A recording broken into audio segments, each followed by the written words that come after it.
가을 햇살이 창문 사이로 스며드는 작은 아파트. 65세의 정수는 정년퇴직 후에 평온한 일상을 보내고 있었다. 매일 아침 신문을 읽고 동네를 산책하며 무엇보다 88세의 어머니 영희를 돌보는 것이 그의 일과였다.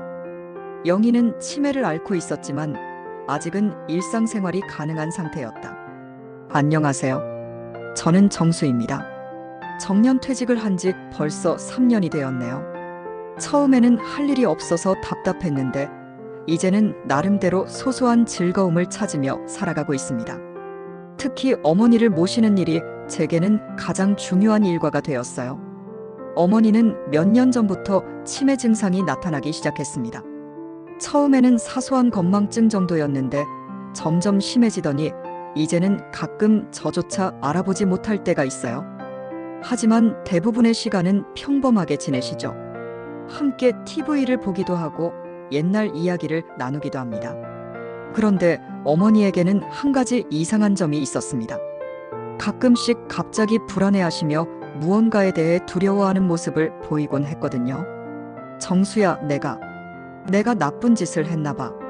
사람들이 나를 나쁘게 보는 것 같아. 어머니가 이런 말씀을 하실 때마다 저는 마음이 아팠습니다. 어머니는 평생 남에게 해를 끼친 적이 없는 분이었거든요. 항상 이웃을 도우며 살아오셨고 저를 키우기 위해 온갖 고생을 마다하지 않으셨던 분이었습니다. 하지만 어머니의 불안감에는 뿌리가 있었습니다. 바로 40년 전에 일어난 그 사건 때문이었죠. 당시 우리 동네에 살던 할머니 한 분의 재산이 분실되는 사건이 있었습니다. 그 할머니는 평소 집에 큰 돈을 보관해두는 것으로 유명했는데 어느 날 갑자기 그 돈이 사라진 거예요. 경찰 조사가 시작되었고 여러 용의자들 중에 어머니도 포함되었습니다. 이유는 간단했어요. 어머니가 그 할머니와 가장 가까운 사이였고 할머니 집을 자주 드나들었기 때문이었죠.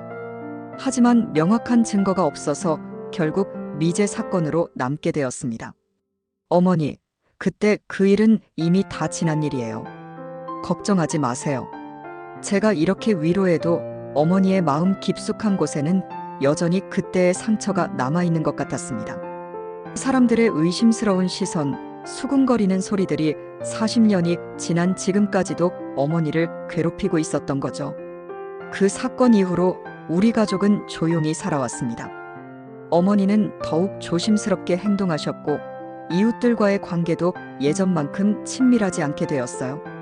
저 역시 그 일을 가급적 잊으려고 노력했습니다. 시간이 지나면서 사람들도 그 일을 잊을 거라고 생각했거든요. 하지만 작은 동네에서 일어난 일은 쉽게 잊혀지지 않더군요.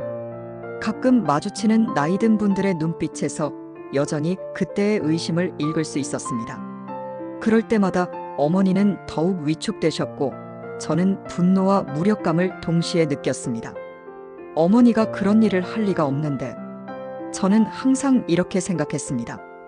어머니의 성격을 누구보다 잘 아는 저로서는 그런 일이 있을 수 없다고 확신했어요.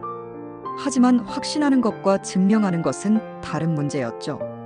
요즘 들어 어머니의 치매 증상이 조금씩 심해지면서 과거에 대한 혼란도 더 커지고 있는 것 같습니다. 가끔 갑자기 울면서 내가 죄인이야라고 중얼거리실 때가 있어요. 그런 모습을 볼 때마다 제 마음도 무거워집니다. 어떻게 해야 어머니의 마음을 편하게 해드릴 수 있을까요? 이미 40년이나 지난 일인데 지금 와서 무엇을 할 수 있을까요? 저는 매일 이런 생각을 하며 지내고 있습니다. 평범했던 어느 가을 아침, 정수의 일상에 큰 변화가 찾아왔다. 어머니 영희의 상태가 갑자기 악화되면서 그동안 억눌러왔던 내면의 고통이 터져나오기 시작한 것이다. 그날도 저는 평소와 다름없이 어머니께 아침을 차려드리고 있었습니다. 어머니는 멍하니 창밖을 바라보고 계셨는데 갑자기 손을 떨기 시작하시더니 중얼거리기 시작하셨어요. 아, 안 돼. 안 돼. 내가 그랬어. 내가 그 사람 돈을 가져갔어. 처음에는 그냥 치매로 인한 헛소리려니 생각했습니다. 하지만 어머니의 목소리에 담긴 절망감과 죄책감은 너무나 생생했어요. 어머니, 무슨 말씀이세요? 괜찮으시니까 진정하세요. 정수야, 엄마가 나쁜 짓을 했어. 그 할머니 돈을 내가 가져갔어. 난 죄인이야. 죄인이야. 어머니는 계속해서 같은 말을 반복하셨습니다. 그 순간 제 머릿속이 하얘졌어요. 40년 전 그 사건이 다시 생생하게 떠올랐거든요. 설마, 정말 설마 어머니가? 아니야, 그럴 리가 없어. 어머니는 그런 분이 아니야. 하지만 어머니의 고백은 계속되었습니다. 마치 오랫동안 가슴 깊이 묻어둔 비밀을 토해내는 것처럼요. 용서해줘. 용서해줘. 나는 도둑이야. 나쁜 사람이야. 저는 어머니를 진정시키려고 노력했지만 어머니의 상태는 더욱 심해졌습니다. 평생 따뜻하고 자상하셨던 어머니의 모습은 어디로 가고 절망에 빠진 한 사람의 모습만이 남아 있었어요. 그날 이후로 어머니는 자주 그런 증상을 보이셨습니다. 갑자기 불안해하시며 자신을 나쁜 사람이라고 자책하시는 거예요. 저는 어떻게 대응해야 할지 몰라 당황스러웠습니다. 병원에 모시고 가서 상담을 받아봤지만 의사 선생님은 치매 환자에게 흔히 나타나는 증상이라고 하셨어요. 치매 환자들은 종종 과거의 일을 왜곡해서 기억하거나 죄책감을 느끼는 경우가 많습니다. 너무 심각하게 받아들이지 마세요. 하지만 저에게는 그렇게 간단한 문제가 아니었습니다. 어머니의 고백이 진실이라면? 정말로 어머니가 그 돈을 가져간 것이라면? 아니면 단순히 치매로 인한 착각이라면? 어머니, 정말 그런 일이 있었던 건가요? 제가 조심스럽게 물어봐도 어머니는 명확한 답변을 주지 못하셨습니다. 때로는 내가 했어라고 하시다가도 때로는 나도 모르겠어라고 하시곤 했어요. 동네에서도 소문이 나기 시작했습니다. 어머니가 큰 소리로 자신을 나쁜 사람이라고 외치시는 모습을 이웃들이 목격한 거죠. 정수 어머니가 요즘 이상하시던데 자꾸 옛날 일을 들추시네. 그러게 말이야. 그때 그 일 말이야. 정말 그분이 한 일이었나 봐. 이런 수군거리는 소리들이 제 귀에 들려왔습니다.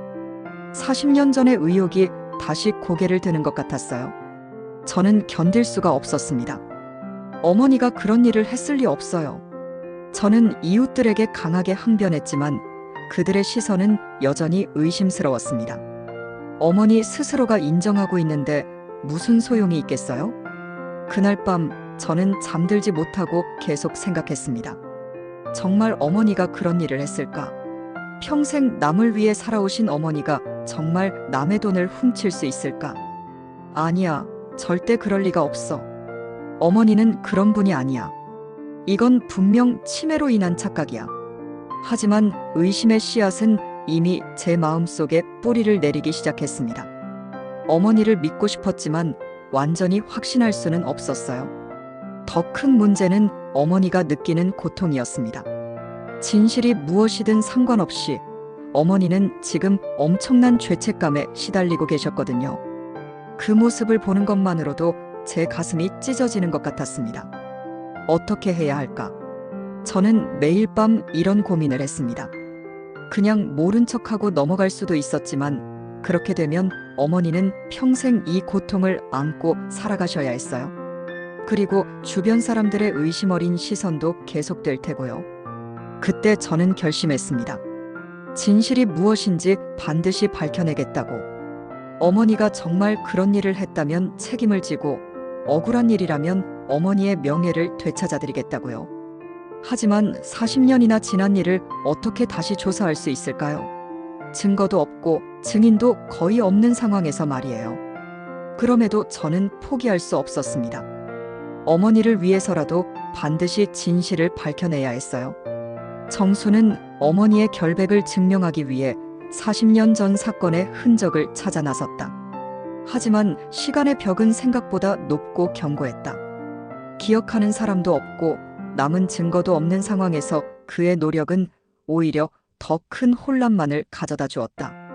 저는 우선 40년 전 그 사건에 대해 다시 자세히 알아보기로 했습니다.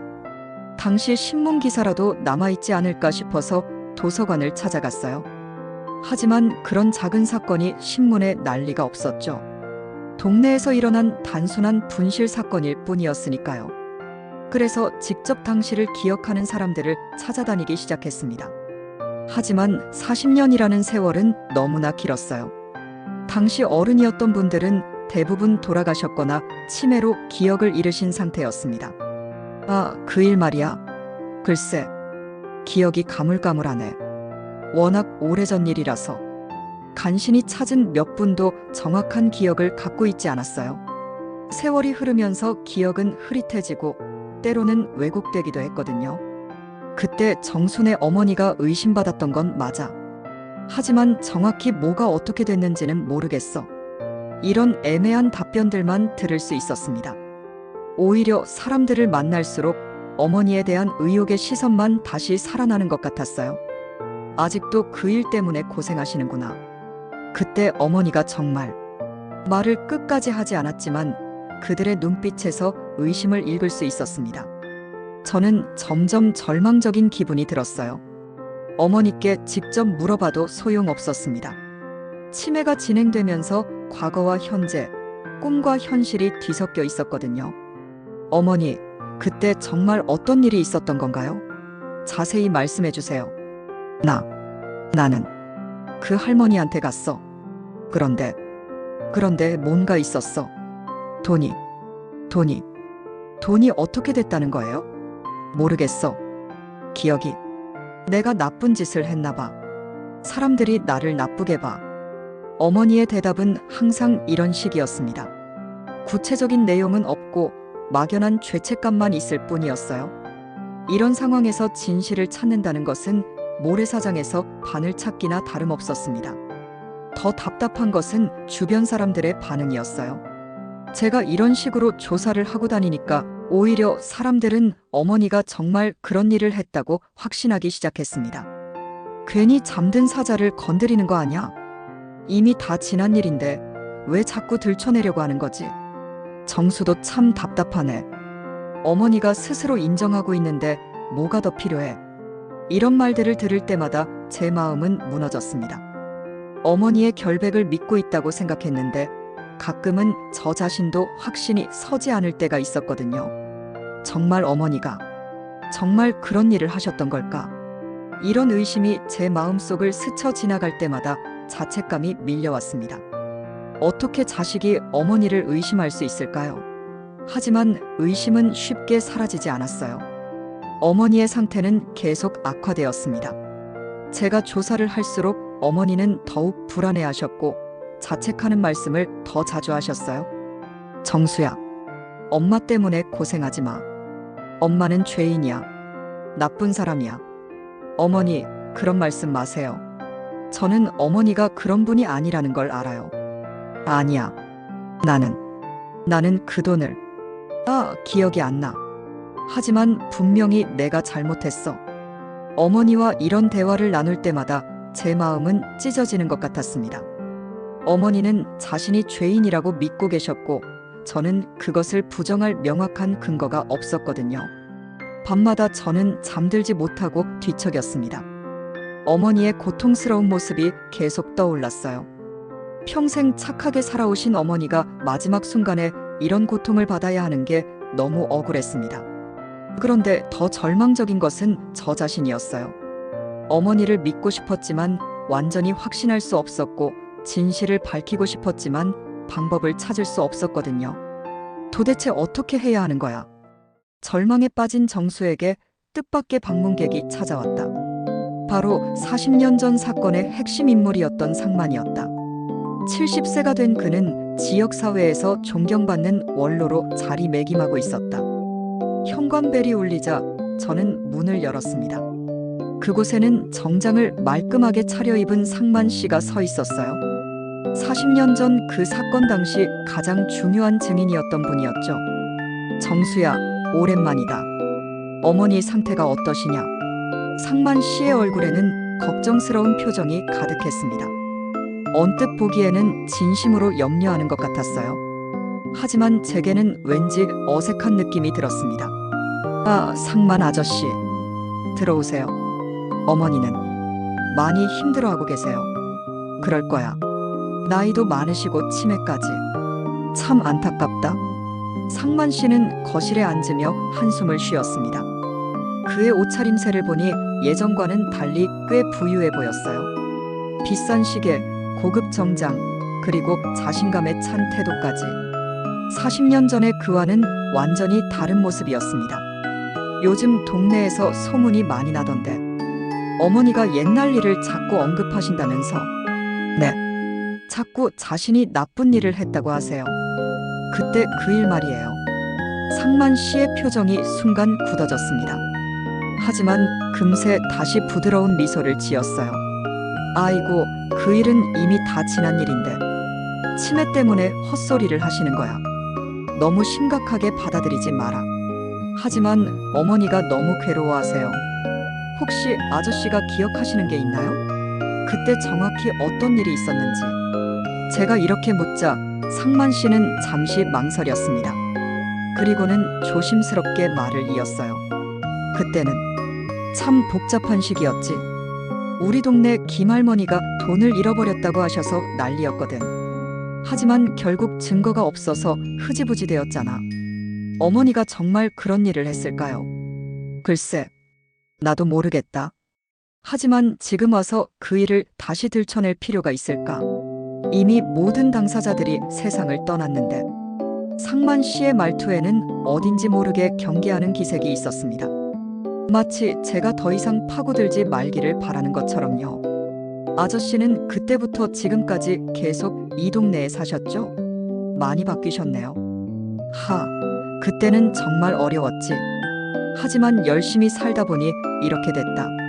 작은 사업도 했고 부동산 투자도 좀 하고. 상만 씨는 자신의 성공담을 들려주기 시작했습니다. 40년 전에는 가난한 동네 총각이었는데 지금은 여러 개의 건물을 소유한 부자가 되었다고 했어요. 그런데 정수야, 너무 옛날 일에 매달리지 마라. 어머니도 이제 나이가 많으시고 남은 시간 편안하게 보내시게 해드려야지. 상만 씨의 조언은 일견타당해 보였지만 저에게는 뭔가 석연치 않았습니다. 왜 그렇게 급하게 이 일을 덮으려고 하는 걸까요? 하지만 어머니가 너무 괴로워하세요. 만약 억울한 일이라면. 억울한 일? 정수야, 현실을 받아들여야 한다. 어머니가 스스로 인정하고 계시지 않냐? 더 이상 파헤치면 어머니만 더 힘들어지실 거야. 상만 씨의 목소리에는 미묘한 경고의 뉘앙스가 있었습니다. 마치 제가 계속 조사하는 것을 원하지 않는다는 듯이요. 그날 저녁 상만 씨가 돌아간 후 저는 계속 그의 말과 행동을 되새겨봤습니다. 겉으로는 걱정하는 척했지만 실제로는 이 일이 더 이상 드러나지 않기를 바라는 것 같았어요. 그리고 그의 풍족한 생활이 어떻게 가능했던 걸까요? 며칠 후 저는 동네에서 상만 씨에 대한 얘기를 들을 기회가 있었습니다. 상만이는 정말 출세했지. 40년 전에는 하루 벌어 하루 먹고 살던 사람이었는데. 그러게 말이야. 그때 갑자기 돈이 생겨서 사업을 시작했다고 하던데. 언제부터였지? 그 김할머니 돈 없어진 직후였나? 이런 대화들이 제 귀에 들려왔습니다. 우연의 일치일까요? 상만 씨가 갑자기 여유가 생긴 시기가 하필 그 사건 이후였다니. 저는 상만 씨에 대해 더 자세히 알아보기로 했습니다. 동네 사람들에게 슬쩍 물어보니 흥미로운 사실들이 드러났어요. 상만이가 그때 갑자기 빚을 다 갚더라고. 어디서 그런 돈이 났는지. 친척한테 물려받았다고 하던데 글쎄, 그 집안이 그럴 형편이었나? 사람들의 기억을 종합해보니 상만 씨는 그 사건 직후부터 갑자기 경제적으로 여유가 생겼다는 것이었습니다. 그전까지는 빚에 시달리며 힘들게 살았는데 말이에요. 혹시, 설마. 저의 머릿속에 새로운 의심이 자라나기 시작했습니다. 만약 상만 씨가 그때 그 돈을. 하지만 이건 너무 추측에 불과했어요.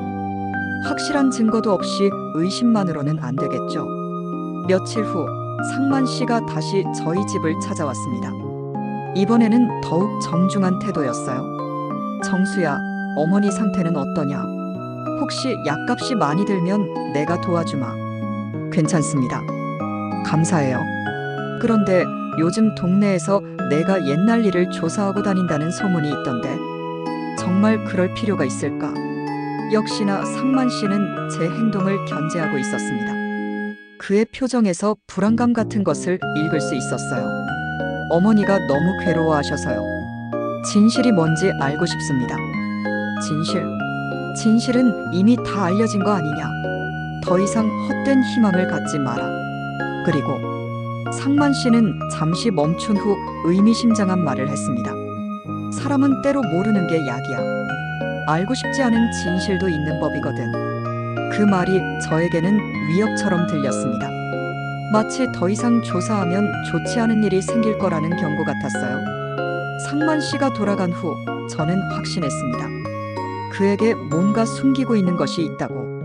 그리고 그것이 이 사건의 열쇠일지도 모른다고요.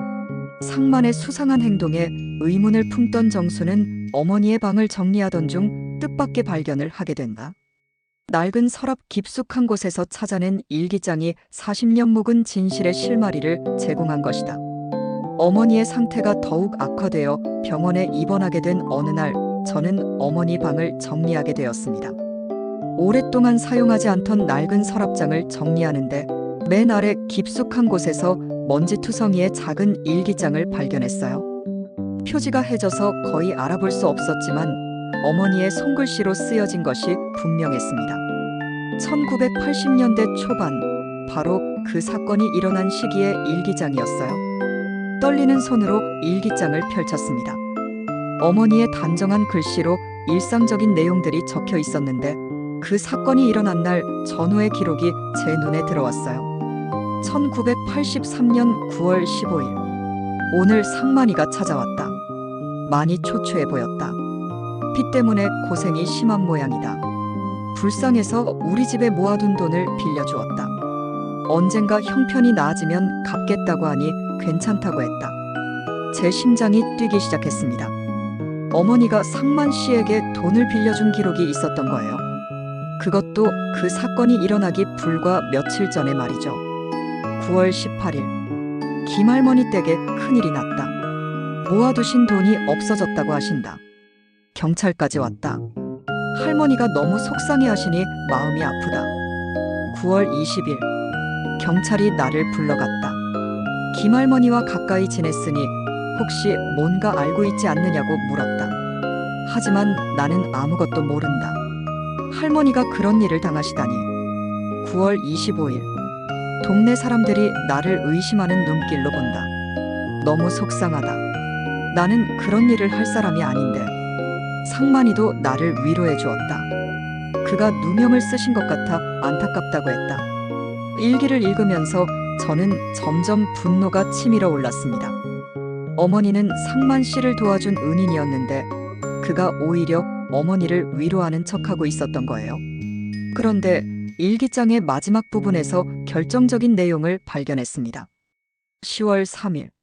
상만이가 다시 왔다. 갑자기 빚을 다 갚았다고 한다.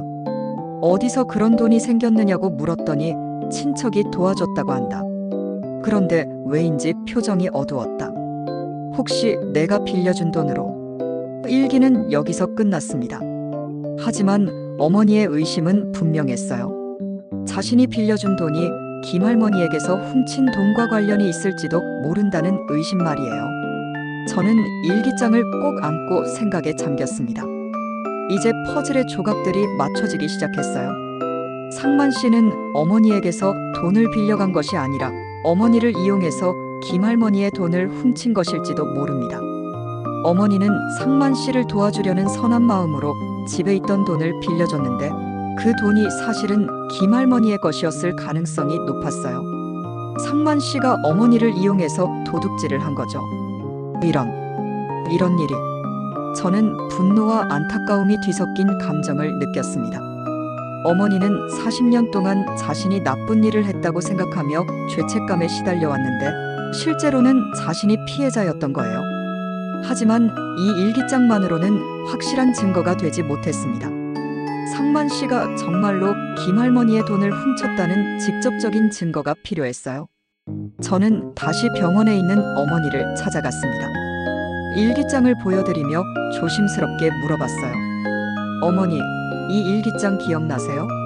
여기에 상만 아저씨에게 돈을 빌려줬다고 적혀 있는데 어머니는 일기장을 보시더니 잠시 멍하니 바라보셨습니다. 그리고는 갑자기 눈물을 흘리기 시작하셨어요. 아, 그래. 상만이에게 내가 도와줬는데 그때 무슨 일이 있었던 건가요? 자세히 말씀해 주세요. 상만이가 불쌍해서 돈을 빌려줬어. 그런데 그 돈이 어머니는 말을 잇지 못하셨습니다. 하지만 그 눈빛에서 저는 확신을 읽을 수 있었어요. 어머니도 뭔가 이상하다는 것을 느끼고 계셨던 거예요. 어머니는 아무 잘못이 없어요. 어머니는 상만 아저씨를 도와준 거예요. 정말 그럴까? 나는 나쁜 짓을 안 한 걸까? 네, 어머니는 아무 잘못이 없어요. 오히려 당신이 피해자예요. 어머니의 얼굴에 처음으로 안도의 표정이 스쳐 지나갔습니다. 40년 동안 짊어지고 살았던 죄책감에서 조금이나마 해방되는 듯 했어요. 하지만 저는 여전히 분명한 증거가 필요했습니다. 상만 씨의 범행을 확실히 증명할 수 있는 무언가가 있어야 했어요. 집으로 돌아온 저는 밤새 생각했습니다. 어떻게 하면 40년 전의 진실을 밝힐 수 있을까? 상만 씨가 정말로 그런 일을 했다면 어디선가 흔적이 남아있을 텐데 그때 문득 생각났습니다. 은행 기록.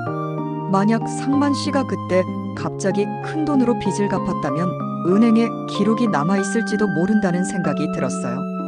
그래, 은행 기록을 확인해보자. 저는 새로운 희망을 품고 계획을 세우기 시작했습니다. 이제 진실에 한 걸음 더 가까워진 것 같았어요. 일기장의 발견으로 새로운 단서를 얻은 정수는 본격적인 재조사에 나섰다. 40년 전 상만의 금융거래 기록을 추적하며 그가 숨겨온 진실의 꼬리를 하나씩 잡아가기 시작했다. 다음 날 아침, 저는 시내에 있는 은행들을 차례로 찾아다니기 시작했습니다. 40년 전의 기록이 남아있을지는 의문이었지만 시도해볼 가치는 있었어요. 첫 번째 은행에서는 너무 오래된 기록이라며 거절당했습니다. 두 번째, 세 번째 은행도 마찬가지였어요. 하지만 네 번째로 찾은 지역 농협에서 희망적인 답변을 들을 수 있었습니다. 40년 전 기록이요? 글쎄요. 한번 찾아보겠습니다. 다만 시간이 좀 걸릴 것 같은데요. 얼마든지 기다리겠습니다. 며칠 후 농협에서 연락이 왔습니다. 1983년 당시의 거래 기록 중 상만 씨의 계좌 내역을 찾았다는 것이었어요. 은행에 달려가서 기록을 확인해 보니 놀라운 사실이 드러났습니다. 1983년 9월 말부터 10월 초 사이에 상만 씨의 계좌로 여러 차례 큰 금액이 입금되었다가 곧바로 대출금 상환으로 출금된 기록이 있었던 거예요. 이 입금 내역들이 뭔가요? 당시 기록을 보니 현금 입금이라고 되어 있네요. 출처는 명시되어 있지 않고요. 현금 입금. 그것도 여러 차례에 걸쳐서 말이에요. 이건 분명히 수상했습니다. 만약 친척이 도와줬다면 계좌 이체나 수표로 했을 텐데 왜 현금으로 여러 번 나누어서 입금했을까요? 저는 입금 날짜들을 자세히 살펴봤습니다. 첫 번째 입금은 김할머니 사건이 일어난 바로 다음 날이었고 마지막 입금은 상만 씨가 어머니를 찾아와서 빚을 다 갚았다고 말했던 바로 그날이었어요. 확실해졌다. 이제 상황이 명확해졌습니다. 상만 씨는 김할머니의 돈을 훔친 후 들키지 않기 위해 여러 번에 나누어서 자신의 계좌에 입금한 것이었어요. 그리고 그 돈으로 빚을 갚아 경제적 여유를 얻은 거죠. 하지만 여전히 퍼즐의 한 조각이 빠져 있었습니다. 어머니가 어떻게 이 일에 연루된 걸까요? 일기장의 내용만으로는 확실하지 않았어요. 저는 다시 어머니를 찾아가서 더 자세한 이야기를 들어보려고 했습니다. 다행히 그날 어머니의 상태가 비교적 맑았어요. 어머니, 상만 아저씨에게 돈을 빌려준 그날을 기억하세요? 상만이. 그래, 그 아이가 울면서 왔어. 빚쟁이들이 무섭다고. 그때 어떤 돈을 빌려주신 거예요? 집에 모아둔 돈. 김할머니가 맡겨두신 돈도 있었는데. 김할머니가 맡겨두신 돈이요? 어머니는 고개를 끄덕이셨습니다.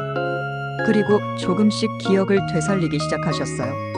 김할머니가 집에 돈 두기가 무서우니까 잠깐 맡아달라고 하셨어. 그런데 상만이가 너무 불쌍해서 이제 모든 것이 명확해졌습니다. 김할머니는 자신의 돈을 어머니에게 맡겨둔 상태였고 상만 씨는 그 사실을 알고 있었던 거예요.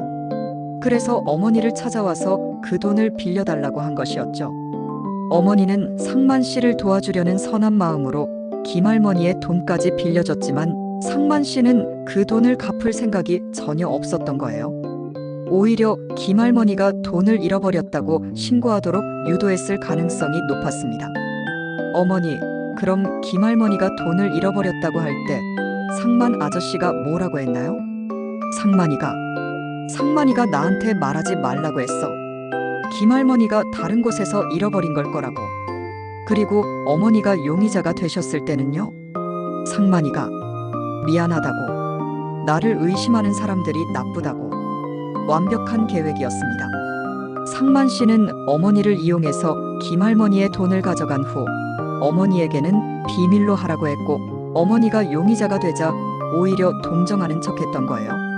어머니는 40년 동안 자신이 나쁜 일에 연루되었다고 생각하며 죄책감에 시달려왔지만 실제로는 상만 씨에게 이용당한 피해자였던 거죠.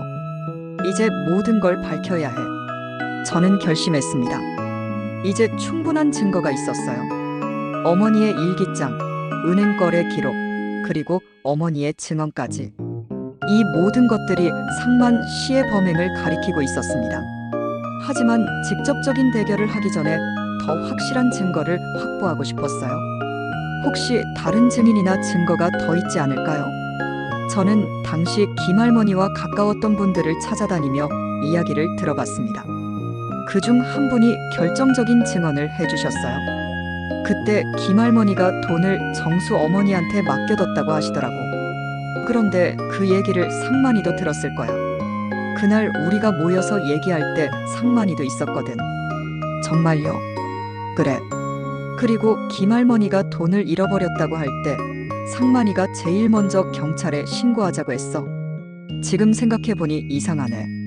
모든 퍼즐 조각이 맞춰졌습니다. 상만 씨는 처음부터 계획적으로 이 일을 꾸민 것이었어요. 김할머니의 돈이 어머니에게 맡겨져 있다는 것을 알고 그것을 이용해서 돈을 훔친 후 어머니가 용의자가 되도록 조작한 거죠. 이제 진실을 밝힐 때가 왔습니다. 40년 동안 어머니가 짊어진 억울함을 풀어드릴 수 있는 기회였어요. 모든 증거를 모은 정수는 마침내 상만과의 최후 대결을 준비했다. 40년간 숨겨진 진실이 드러나는 순간 상만의 화려했던 가면이 벗겨지기 시작했다. 저는 모든 증거를 정리한 후 상만 씨에게 직접 찾아가기로 결심했습니다. 그의 집 앞에 서니 마음이 떨렸어요. 40년간 숨겨진 진실을 밝히는 순간이었거든요. 현관문을 두드리자 상만 씨가 나왔습니다. 평소처럼 여유로운 표정이었지만 제 손에 든 서류 봉투를 보더니 미묘하게 경계하는 기색을 보였어요. 정수야, 무슨 일이냐? 상만 아저씨, 할 말이 있어서 왔습니다. 들어가서 이야기할 수 있을까요? 그래, 들어와라.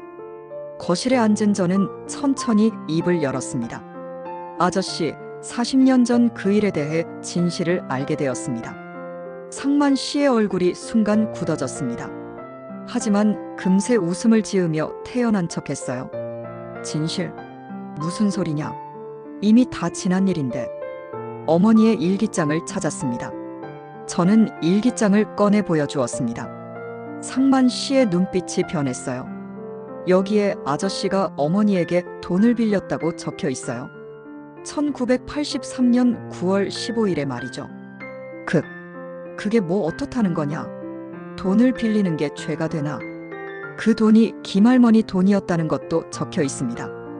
김할머니가 어머니에게 맡겨둔 돈이었어요. 상만 씨의 얼굴에서 혈색이 빠지기 시작했습니다. 하지만 여전히 발뺌하려고 했어요. 그건 내 어머니가 잘못 기억하신 거야.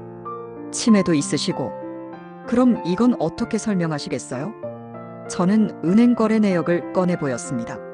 상만 씨의 얼굴이 완전히 하얘졌어요.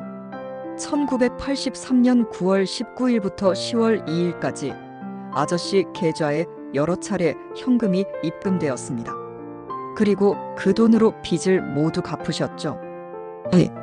이건 어떻게? 상만 씨는 말을 잇지 못했습니다. 저는 계속해서 증거들을 제시했어요. 그리고 증인도 있습니다. 김할머니가 어머니에게 돈을 맡겼다는 얘기를 아저씨가 들었다는 증언이요. 아니야. 이건 말도 안 되는 소리야.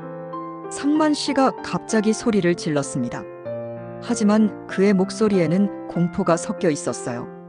그럼 설명해 보세요. 어떻게 빚에 시달리던 아저씨가 갑자기 그런 큰 돈을 마련할 수 있었는지 말이에요. 그건 친척이. 어떤 친척이요? 이름이라도 대보세요. 상만 씨는 대답하지 못했습니다. 거짓말이 들통난 거였어요. 저는 마지막 카드를 꺼내 들었습니다. 어머니가 증언하실 의향이 있다고 하셨어요. 40년 동안 품고 있던 의혹을 모두 털어놓겠다고요. 안 돼. 상만 씨가 벌떡 일어났습니다. 그리고 갑자기 털썩 주저앉으며 머리를 감쌌어요. 안 돼. 이제 와서 40년이나 지났는데 진실을 말씀하세요. 정말 아저씨가 그 돈을 가져간 거죠? 오랜 침묵이 흘렀습니다. 상만 씨는 고개를 들지 못하고 있었어요. 그리고 마침내 떨리는 목소리로 입을 열었습니다. 나는 정말 어쩔 수 없었어. 인정하시는 건가요? 빚쟁이들이 죽이겠다고 했어. 정말 어쩔 수 없었다고. 상만 씨가 드디어 진실을 털어놓기 시작했습니다. 김할머니 돈이 정수 어머니한테 있다는 걸 알았을 때 나는 정말 절망적이었어. 그래서 정수 어머니한테 거짓말을 했지. 빌렸다가 갚겠다고. 하지만 갚을 생각은 처음부터 없었죠. 처음에는 정말 갚으려고 했어. 하지만 시간이 지나면서 김할머니가 돈을 잃어버렸다고 하니까 그냥 모르는 척하면 될 것 같았어. 그리고 어머니가 용의자가 되자 모른 척했고요. 미안했어. 정말 미안했지만 이미 저질러진 일이었고 나도 살아야 했으니까. 상만 씨의 고백을 들으며 저는 분노와 안타까움이 교차하는 복잡한 감정을 느꼈습니다. 40년 동안 어머니가 겪은 고통을 생각하니 치밀어 오르는 분노를 억제하기 어려웠어요. 아저씨 때문에 어머니가 40년 동안 얼마나 고생하셨는지 아세요? 알고 있어. 매일 양심의 가책을 받았어. 하지만 이미 되돌릴 수 없었어. 되돌릴 수 없다고요? 언제든지 진실을 말할 수 있었잖아요. 말할 수 없었어. 내가 쌓아온 모든 것이 무너질 수도 있었는데. 상만 씨의 마지막 변명을 들으며 저는 그의 진짜 모습을 보았습니다. 어머니의 고통보다는 자신의 기득권이 더 소중했던 이기적인 인간이었던 거예요. 이제 어떻게 하실 건가요? 제발 용서해줘. 이제 와서 밝혀봤자 아무도 득이 될 게 없어. 김할머니도 돌아가셨고 어머니는 아직 살아계세요. 어머니의 명예는 어떻게 할 건가요? 상만 씨는 더 이상 대답하지 못했습니다. 그의 화려했던 성공 신화 뒤에 숨겨진 추악한 진실이 드러난 순간이었어요. 저는 이 모든 증거를 가지고 경찰서에 갈 겁니다. 그리고 동네 사람들에게도 진실을 알릴 거예요. 안 돼. 제발 한 번만 봐줘. 하지만 저는 돌아서서 집을 나왔습니다. 40년간 어머니를 괴롭힌 억울함을 풀어드릴 때가 온 거예요. 그날 밤 상만 씨에 대한 소문이 동네에 퍼지기 시작했습니다. 그동안 존경받았던 그의 명성이 하루아침에 무너지기 시작한 거죠. 상만의 고백으로 40년간 숨겨진 진실이 세상에 드러났다. 어머니의 억울함이 풀리고 잃어버린 명예가 되찾아지는 감동적인 순간이 찾아왔다. 다음 날 저는 모든 증거를 정리해서 경찰서를 찾아갔습니다. 40년 전 미제 사건을 다시 수사해달라고 요청한 거죠. 담당 형사는 처음에는 의아해했지만 제가 제시한 증거들을 보고는 진지하게 받아들였어요. 이 정도면 충분히 재수사할 가치가 있겠네요. 시효는 지났지만 사실관계를 명확히 할 필요는 있겠습니다. 경찰의 재수사가 시작되자 상만 씨는 더 이상 버틸 수 없었습니다. 결국 그는 정식으로 자신의 범행을 자백했어요. 40년 전 제가 김할머니의 돈을 가져갔습니다. 정수 어머니는 아무 잘못이 없습니다. 상만 씨의 자백이 공식화되자 동네는 발칵 뒤집혔습니다. 그동안 존경받던 인물이 실은 도둑이었다는 사실에 모든 사람들이 충격을 받았어요. 40년 동안 정수 어머니를 의심했는데 우리가 얼마나 잘못 생각했던 거야. 상만이가 그런 사람이었다니. 사람들의 반응은 놀라움과 자책이 뒤섞여 있었습니다. 특히 어머니를 의심했던 분들은 깊은 미안함을 표했어요. 저는 급히 병원으로 달려가 어머니께 이 소식을 전했습니다. 어머니는 처음에는 믿기지 않는다는 표정을 지으셨어요. 정말이야? 내가 나쁜 짓을 안 한 거야? 네, 어머니. 어머니는 아무 잘못이 없어요. 오히려 상만 아저씨를 도와준 착한 분이셨어요. 어머니의 눈에서 눈물이 주르륵 흘러내렸습니다. 40년 동안 짊어지고 살았던 죄책감이 마침내 사라지는 순간이었어요. 고마워. 정수야. 고마워. 어머니는 제 손을 꽉 잡으시며 계속 고맙다고 하셨습니다. 그 순간 저도 눈물을 참을 수 없었어요. 며칠 후 동네 사람들이 병원으로 어머니를 찾아왔습니다. 그동안 어머니를 의심했던 분들이 사과하러 온 거였어요. 정수 어머니, 정말 죄송합니다. 우리가 잘못 생각했어요. 40년 동안 얼마나 속상하셨을까요? 정말 미안해요. 우리가 너무 성급하게 판단했어요. 용서해 주세요.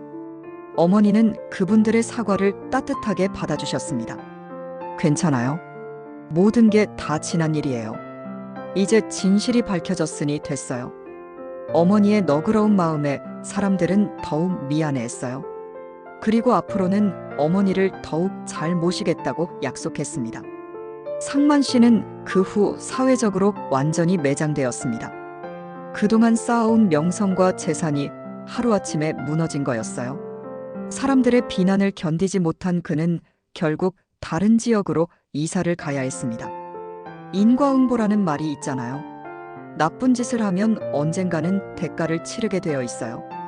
이웃 할머니의 말씀이 가슴에 와닿았습니다. 40년이 걸렸지만 결국 정의는 승리한 거였어요. 어머니의 상태도 조금씩 나아지기 시작했습니다.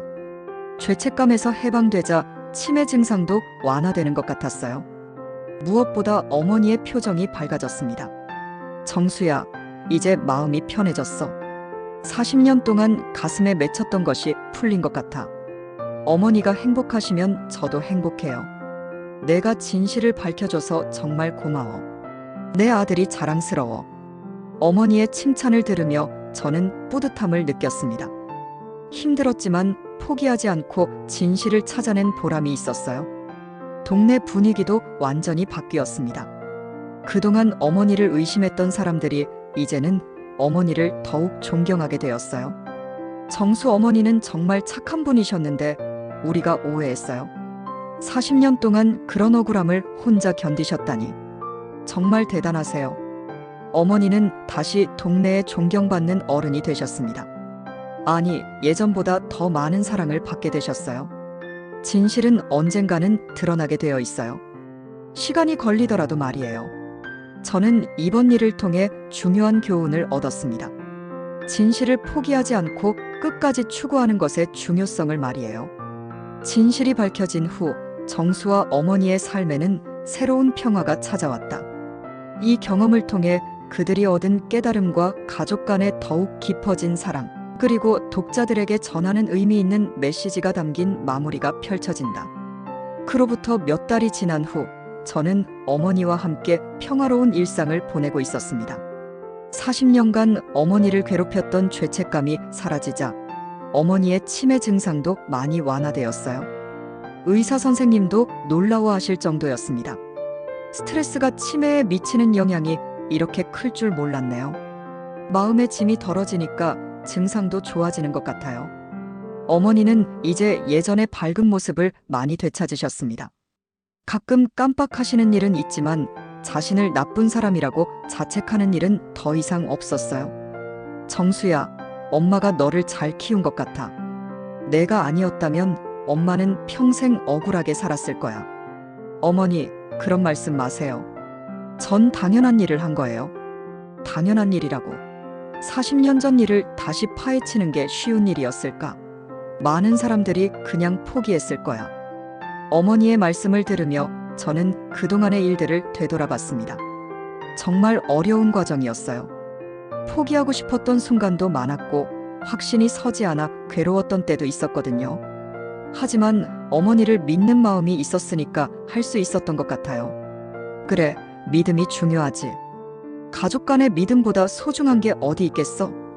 요즘 어머니는 자주 옛날 이야기를 해주십니다. 제가 어렸을 때의 추억들, 어머니가 저를 키우면서 힘들었던 일들, 그리고 행복했던 순간들을 말이에요. 그때는 정말 힘들었어. 혼자서 너를 키우면서 생계도 꾸려야 했고, 특히 그 사건 이후로는 사람들 시선도 신경 쓰였고, 많이 힘드셨죠? 하지만 너 때문에 견딜 수 있었어. 내가 잘 커주는 걸 보면서 힘을 얻었거든. 어머니와 이런 대화를 나누다 보면 과거의 아픔도 이제는 소중한 추억이 된 것 같습니다. 물론 그 시절의 고통을 잊을 수는 없지만 이제는 그것을 이겨낸 우리 가족의 강함을 확인하는 계기가 되었어요. 동네 사람들도 많이 변했습니다. 이번 일을 계기로 서로를 함부로 의심하지 않게 되었어요. 그리고 어머니를 더욱 따뜻하게 대해주십니다. 정수 어머니, 오늘 날씨가 좋네요. 함께 산책하실까요? 어머니, 제가 만든 반찬 좀 드려보세요. 이런 작은 관심들이 어머니에게는 큰 힘이 되고 있어요. 40년 동안 혼자 견뎌온 외로움이 조금씩 치유되고 있는 것 같습니다. 저 역시 이번 일을 통해 많은 것을 배웠습니다. 무엇보다 가족의 소중함을 다시 한번 깨달았어요. 어머니를 믿고 끝까지 진실을 찾아낸 것이 얼마나 의미 있는 일이었는지 모르겠습니다. 가족이란 서로를 믿고 지켜주는 것. 이것이 제가 얻은 가장 큰 교훈입니다. 아무리 힘든 상황이 와도 가족에 대한 믿음만 있다면 이겨낼 수 있다는 것을 알았어요. 또한 진실은 비록 시간이 걸리더라도 언젠가는 밝혀진다는 것도 배웠습니다. 40년이라는 긴 시간이 걸렸지만 결국 어머니의 결백이 증명되었잖아요. 포기하지 않는 것의 중요성. 이것도 큰 교훈이었습니다. 처음에는 불가능해 보였던 일도 포기하지 않고 노력하다 보면 길이 보이더군요. 어머니는 요즘 자주 이런 말씀을 하십니다. 인생에는 억울한 일도 있고 힘든 일도 있지만 결국은 선한 마음을 가진 사람이 이기게 되어 있어. 그리고 가족이 있으면 어떤 어려움도 이겨낼 수 있어. 어머니의 이런 말씀들이 저에게는 인생의 지침이 되고 있습니다. 가끔 저는 생각합니다. 만약 제가 그때 포기했다면 어떻게 되었을까요? 어머니는 평생 그 죄책감을 안고 사셨을 거예요. 그리고 저 역시 후회하며 살았을 테고요. 하지만 우리는 그 어려움을 이겨냈습니다. 그리고 지금은 이전보다 더 가까워진 모자 관계를 유지하고 있어요. 어머니 사랑해요. 나도 사랑한다, 우리 아들.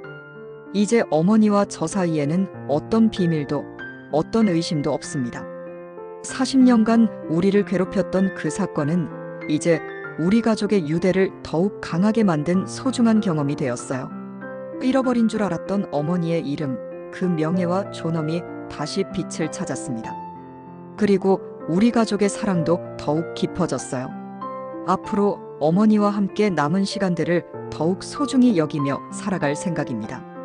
진실을 찾아낸 기쁨보다도 어머니와 함께하는 지금 이 순간이 더욱 소중하니까요.